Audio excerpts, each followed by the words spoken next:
The translator bead in my left ear kept saying picnic. That was the part I could not get past. 47 species watching me from tiered obsidian seats that curved upward until they disappeared into darkness, a chamber so large the air had its own echo, and the little bead the conclave had issued me at the gate was translating the word proceedings as picnic. Every single time. I had checked it twice during the opening address. Picnic. I left it alone after that. Some things you just accept. The charge against me was formal and read aloud in galactic standard by a creature called a Voreth, which resembled something between a large moth and a municipal filing cabinet. Its voice was flat, unhurried, the kind of voice that had done this before and expected to do it again.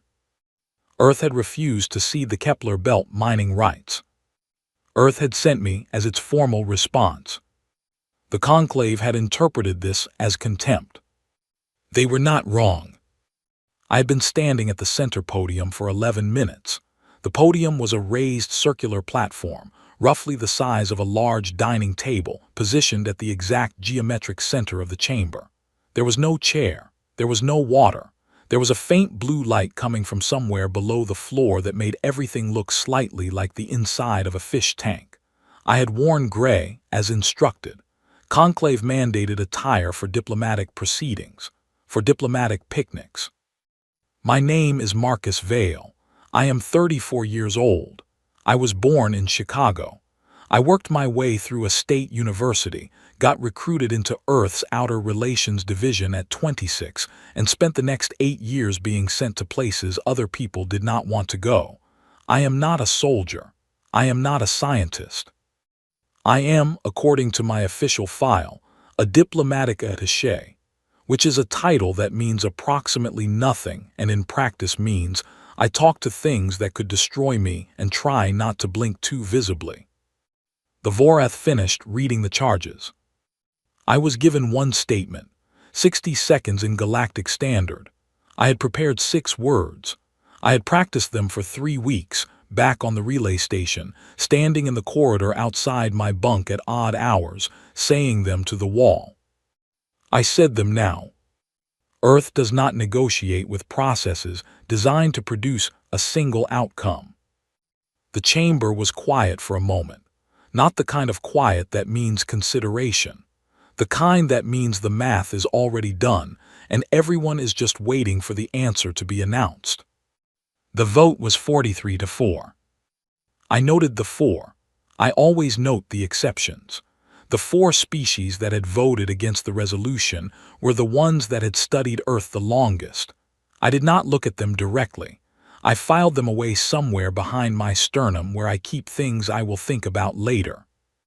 The Voreth announced the sentence under Article 7, Clause 19 of Galactic Conclave Law. Diplomatic insult carrying mortal consequence when the offending party lacks Class A civilization status. Earth was Class C had been since first contact, would remain so as far as the conclave was concerned until it wasn't.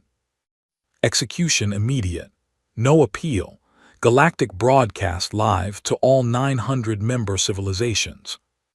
The light that came from the floor intensified.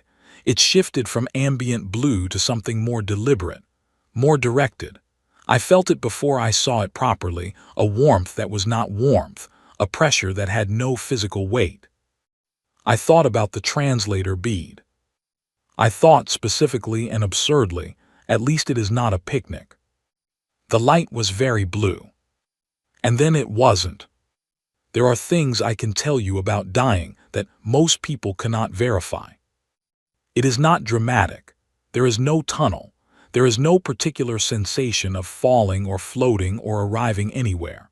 What there is, and I can only describe this as accurately as someone describing a color they saw once in a dream, is a moment of complete system stillness. Like every process that makes you a person pauses mid-sentence.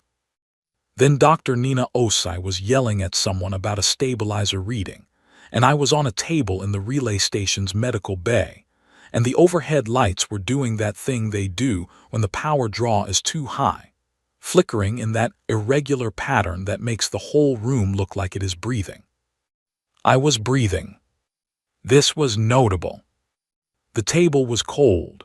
The recycled air smelled exactly like it always smelled, which is to say like processed nothing, with a faint undertone of the instant coffee someone had brewed recently. I turned my head. There was a mug on the workstation beside the table, empty. Someone had drunk my coffee while I was dead. 47 minutes, Nina said.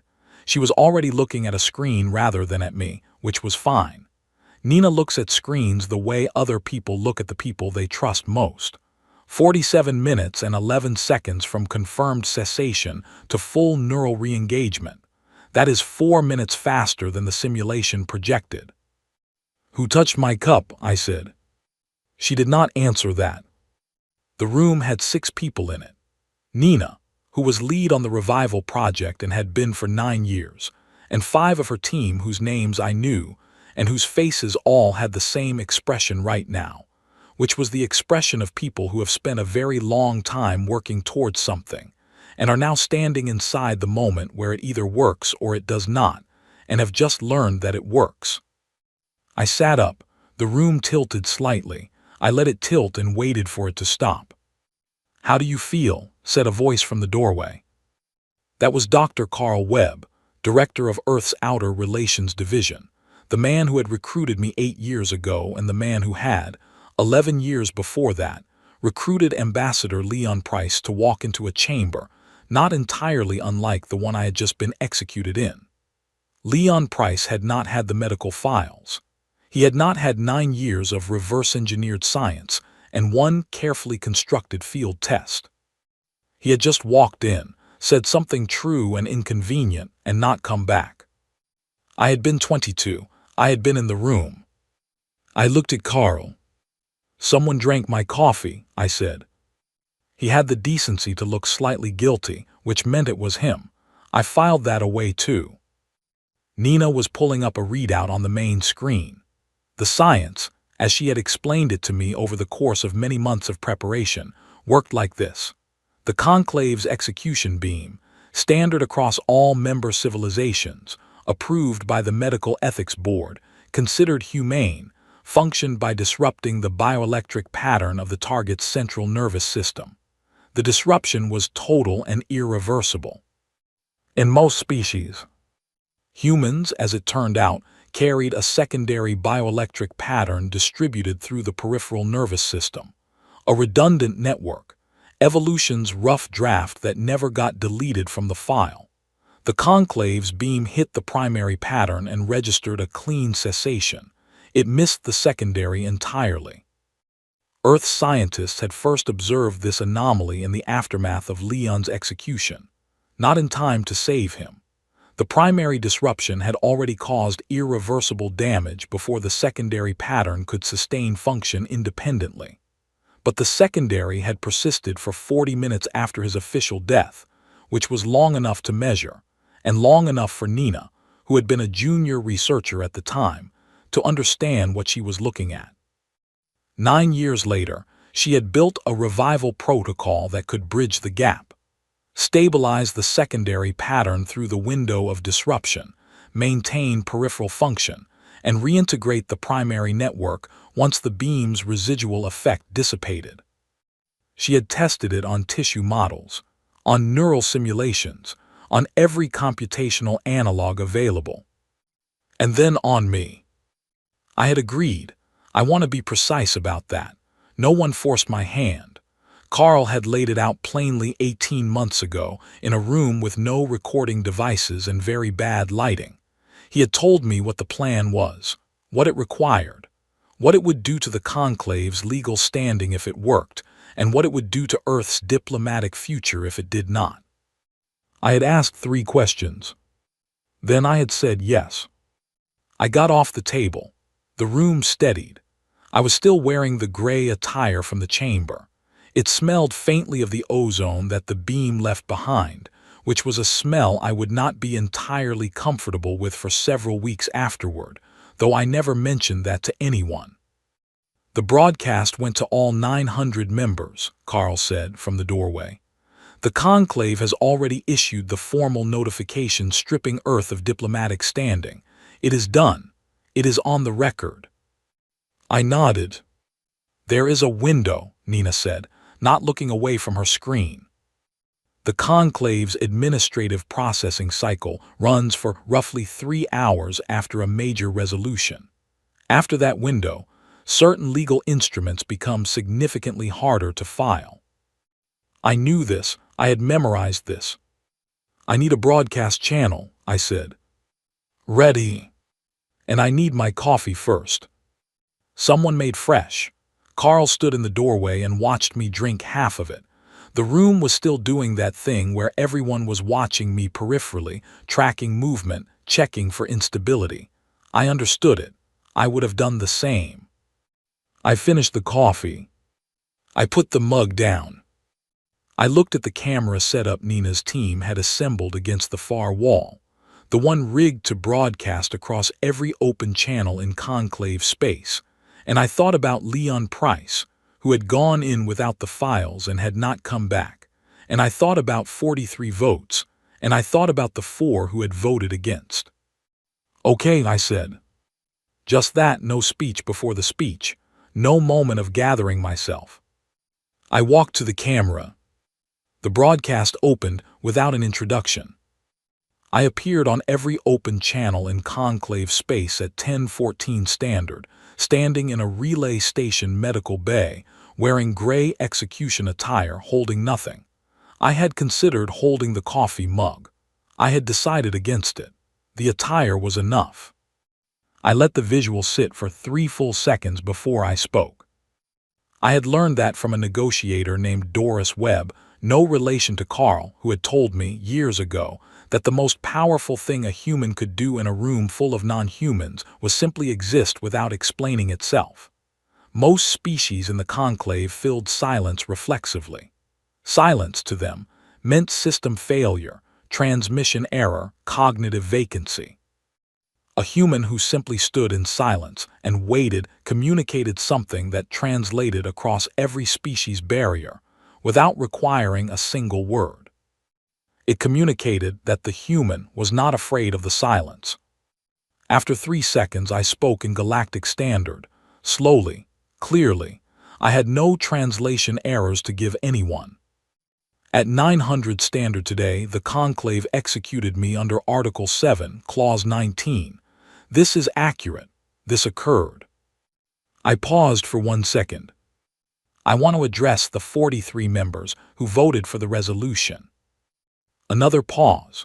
On the side screen that Nina had angled so I could see it peripherally without turning my head, the intercept feeds were already lighting up. Species-specific communication bursts, rapid internal exchanges. The 4 dissenting civilizations, the Sora, the Veth, the Amari, and the quiet collective known only as the Third Margin, had gone completely silent on all monitored channels the moment I appeared. That silence was its own broadcast. You have had our territory surveys, I said. You have had our population data. You have had 40 years of our diplomatic communications, our trade proposals, our resource inventories, and our formal petitions for reclassification. You have had, in short, everything we were required to provide you under the terms of contact. I took a breath. What you did not have, and I want to be very precise here, is our medical files. On the side screen, 3 of the 43 began transmitting queries to the conclave's central archive. A 4th joined them, then 6 more. I waited until they had a moment with whatever they were reading. Then I continued. Under Chapter 1 of the Galactic Charter, Article 2, Section 9, Subsection 14, which I will note predates current conclave governance by approximately 400 of your standard years.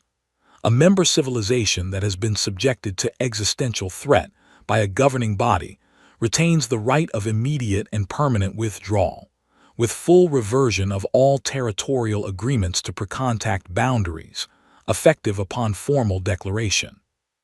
The side screen went bright with activity.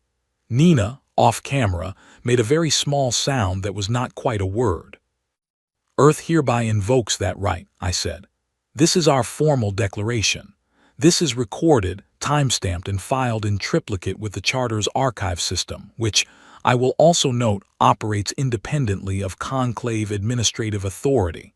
The filing cannot be revoked, reversed, or administratively processed away. The window for that closed when you executed me. On the screen, the conclave's legal archive confirmed the filing. Green, registered, irrevocable.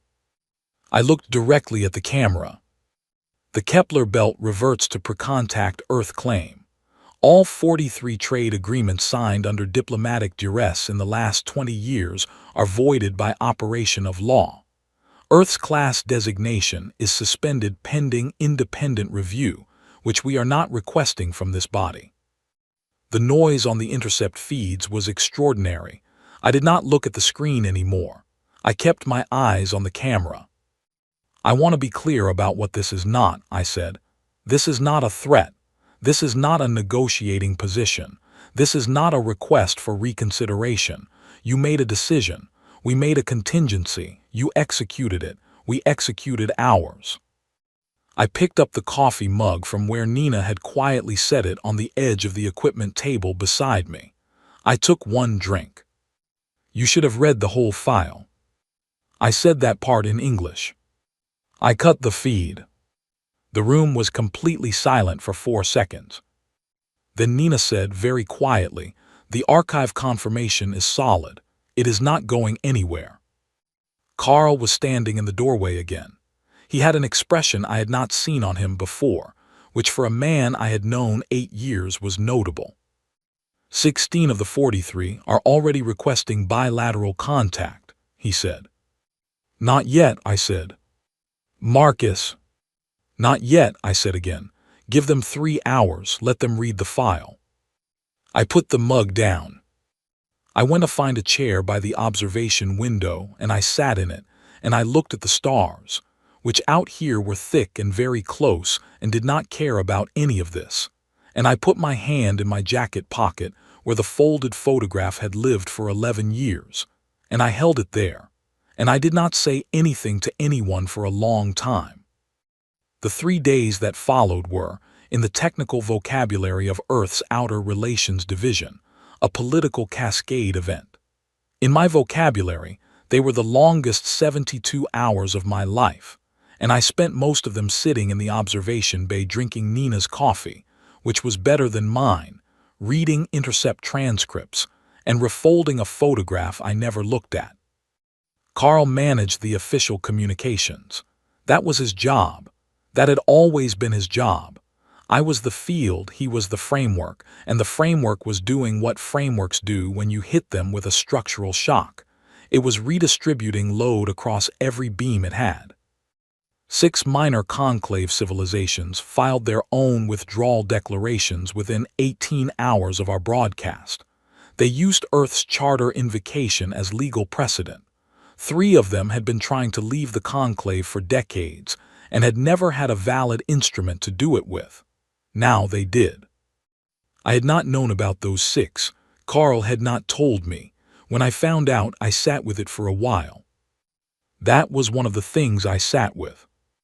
The conclave itself fractured along the lines you would expect if you had been paying attention for the last 40 years. The older, larger civilizations closed ranks around the governance structure.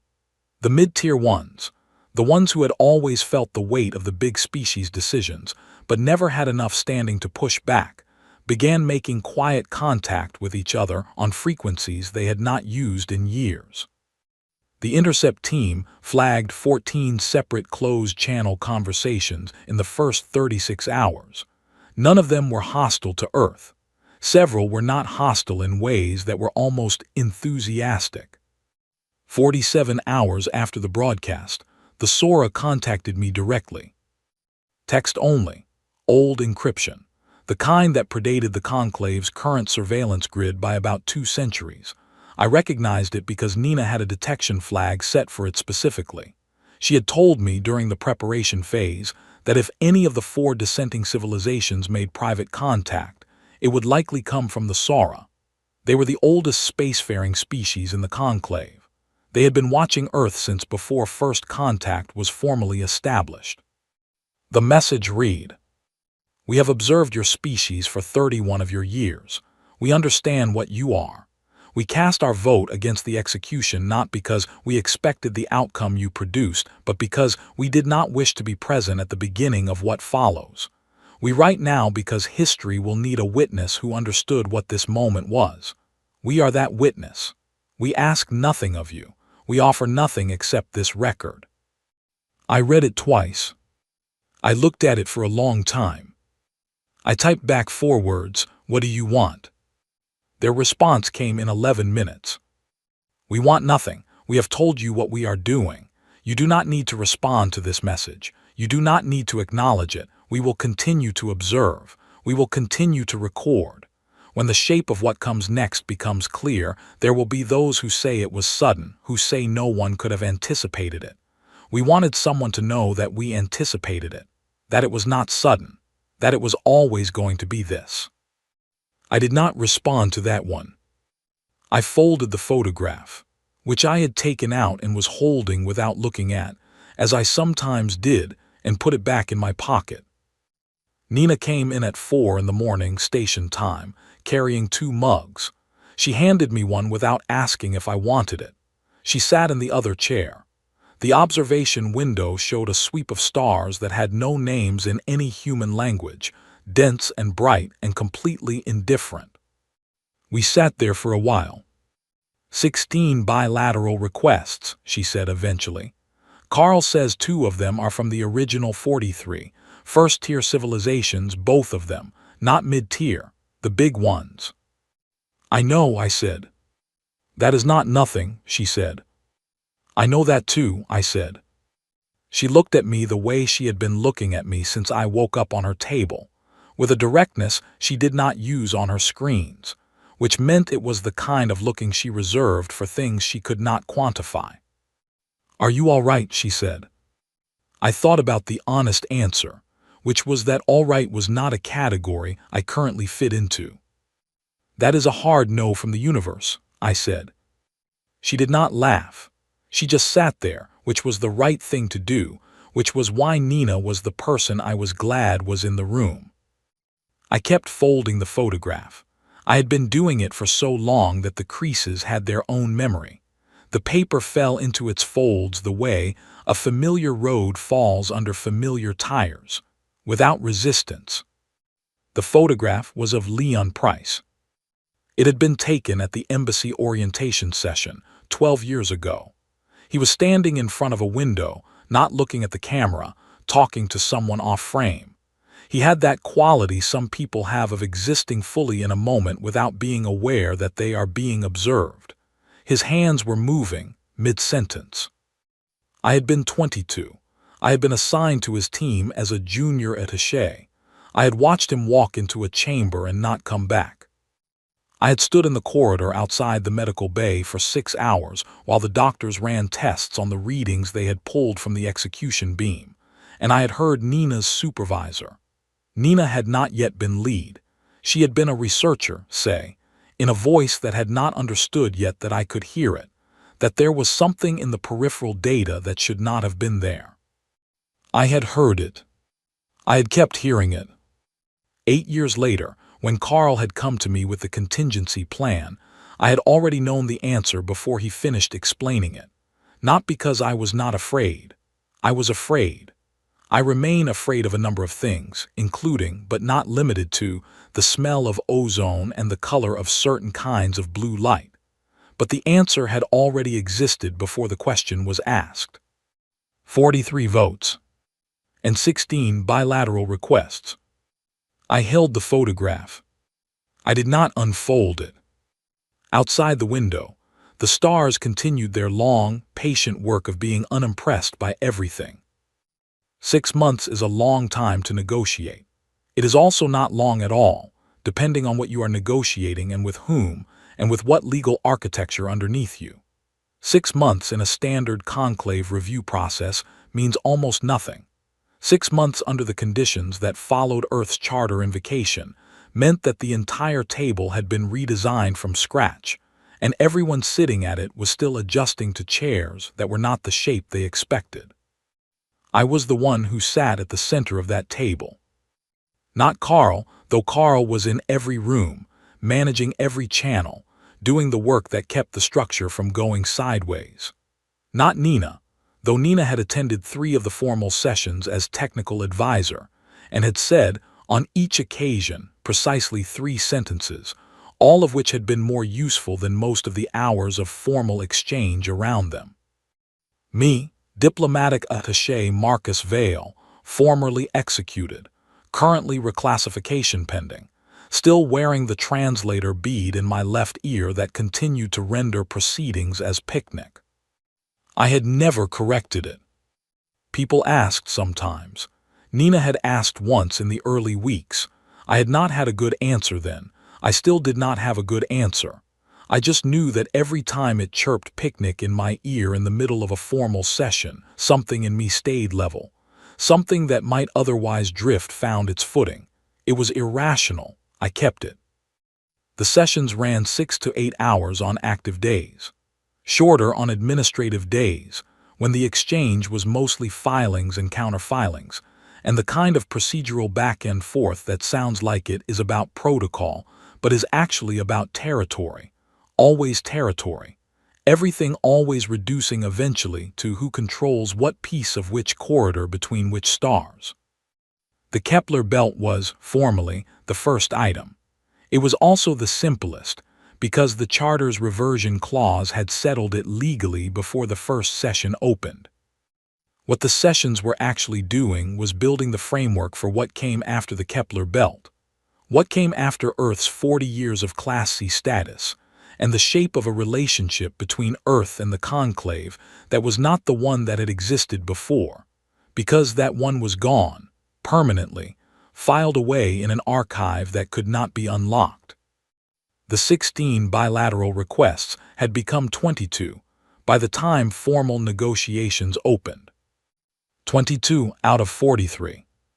Carl told me this like it was a number I should feel something about. I did feel something about it. I was not sure the feeling had a clean name. The Sara attended every session as independent observers. They had no seat at the table. They had not asked for one. They sat in the upper tier of the chamber, the same obsidian ceiling, though the table configuration was entirely different, and they were present and quiet and watching, and I was aware of them the way you are aware of something that understands more of a situation than you can currently see. I did not speak to them directly. We had exchanged 3 more messages over the 6 months, all text, all short. They were doing what they said they would do, recording. I had decided that was enough. I did not know what I would do with the fact of their observation. I kept it, the way I kept the photograph. The reclassification motion came up in session 31, 47 weeks into the process. It was not on the agenda. A representative from a civilization called the D-Het, one of the mid-tier species, one of the ones that had been making quiet contact with other mid-tier civilizations in those early weeks, raised it as a formal motion during the open item period. There was a procedural pause while the conclave's legal officers determined whether the motion was valid in a review context rather than a standard classification session. It was barely, but it was. The D-Het representative stated, for the record, that in light of the events of the past year, including but not limited to the biological evidence submitted during technical review sessions, the legal archive confirmation of the Charter invocation, and the documented conduct of Earth's negotiating presence, the D-Het moved to reclassify Earth from Class C to Class A, effective immediately. The chamber got very still.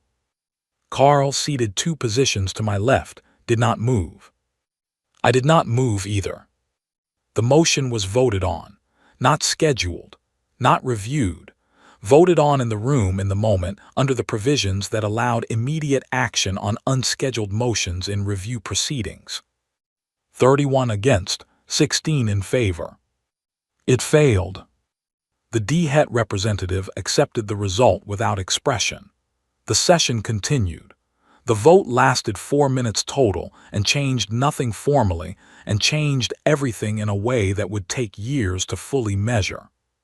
16 civilizations, first tier, mid-tier, 2 that had been part of the original 43, 16 that had looked at the evidence, looked at the year that had passed, looked at a man in gray execution attire standing in a medical bay telling them to read the whole file, and had voted to say, "This one is different."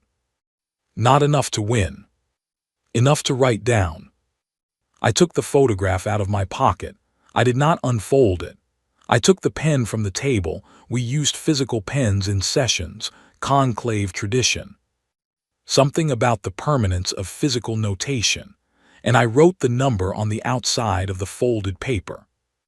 16. I put the pen back. I put the photograph back. I returned my attention to the session, which had moved on to a sub-clause dispute about transit corridors in the outer Kepler region, and I negotiated because that was what we were here to do, and the work did not stop because a vote had been taken. At the end of the session, 3 hours later, I walked out of the chamber through the corridor that ran beneath the main floor, the one that connected the chamber to the transport bay. It was long and straight, and the walls were the same carved obsidian material as the ceiling above, and my footsteps had an echo in it that I had become familiar with over the past months. A sound that was mine alone in that specific space. The translator bead chirped. I checked the readout from habit. Proceedings, picnic.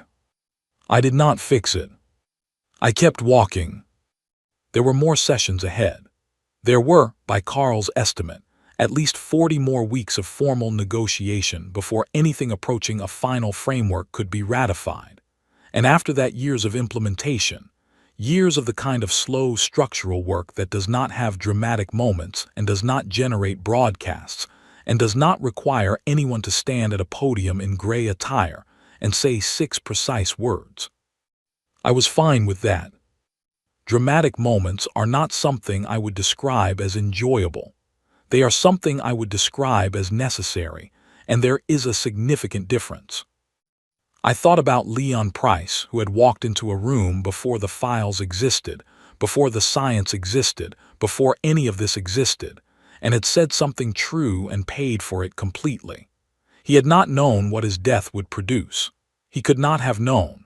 He had simply done what the moment required of him, and the moment had taken everything he had. 16 votes. I thought about that number the way I had been thinking about it since I wrote it down, which was not with triumph. I had checked for triumph and found it was not there, but with something that felt more like continuity. Like a line being drawn forward from a point that had existed before I was a part of this, a line that passed through a room 12 years ago and a medical bay 6 months ago and a table in a renegotiation chamber, and kept going in a direction I could not fully see yet. He would have noticed 16. He was the kind of man who noticed things, who kept track of small shifts and understood what they compounded into over time.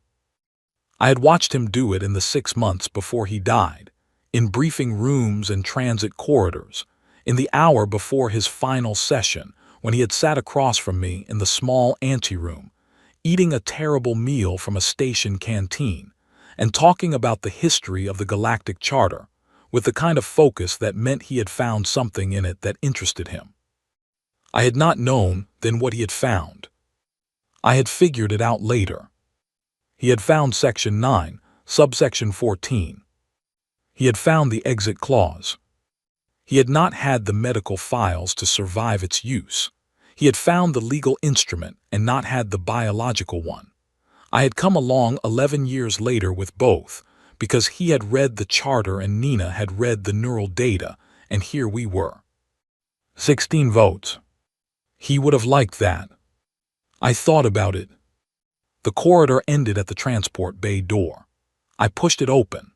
The bay was lit with that standard overhead white that exists in every transit space regardless of species or civilization, the universal acknowledgement that departing travelers do not need atmosphere.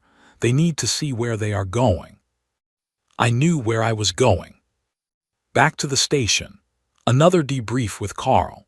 A message from Nina about the next session's technical agenda. The work of tomorrow, which would look very much like the work of today, and the day before, and all the days it would take to build the thing that needed to be built. I kept going.